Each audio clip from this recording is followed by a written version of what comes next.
Hey, it's Tommy Sheehan from Guru Nutrition. In this week's tip, I want to talk about nutrition versus cardiovascular exercise. And we know that we need to do both, but a lot of people have this sense that the amount of cardio that they do is going to eliminate a lot of the calories that they eat.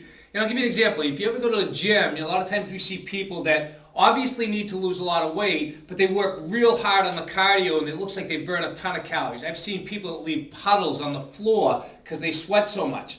Yet 6 months later, 1 year later, it looks like they still weigh the same amount that you saw them the first time that you walked into the gym. And I want to give you an example of how much how hard we have to work to eliminate some of the calories that we eat. So I use Dunkin' Donuts for an example because a lot of people love to stop in at Dunkin' Donuts on the way to work. If you have one munchkin at Dunkin' Donuts, that's 75 calories. If you have a bagel, it's about 330 calories. You add the cream cheese, add another 190 calories. So you're looking at 520 calories with a bagel with cream cheese. If you have a muffin, the lowest calorie muffin Dunkin' Donuts has is 450 calories. The highest calorie muffin they have is about 650 calories. So how much cardio do you think you'd have to do to eliminate those calories that you just ate? Well, here's an example. A 175-pound person running at 6 miles an hour, which is a pretty good clip, it's a 10-minute mile, would burn about 716 calories in an hour.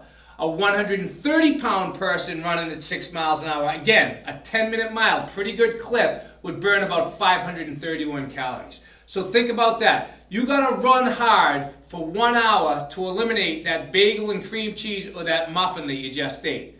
So think about if you're going to eat dinner and you decide to have a few pieces of cake after and it adds up to 600, 700, 800 calories, well, you can equate that to doing about an hour and a half to 2 hours of cardio.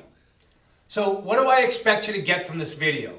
Well, we know that both nutrition and cardiovascular exercise is important, but it's a lot easier to pay attention to your nutrition than it is to try and work off whatever you eat doing the cardiovascular exercise. I have friends that'll go out and gorge themselves one night and then say they're just going to run it off in the morning. And I tell them that they basically have to run for about 3 hours to burn off what they just ate.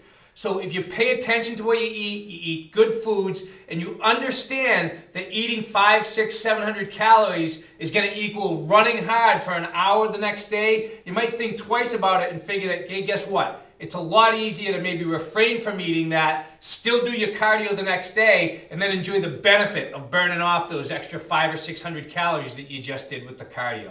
So, hope you understand. It's both important. We always say nutrition is 80% of the equation. Thanks so much for watching, and we'll talk to you next week.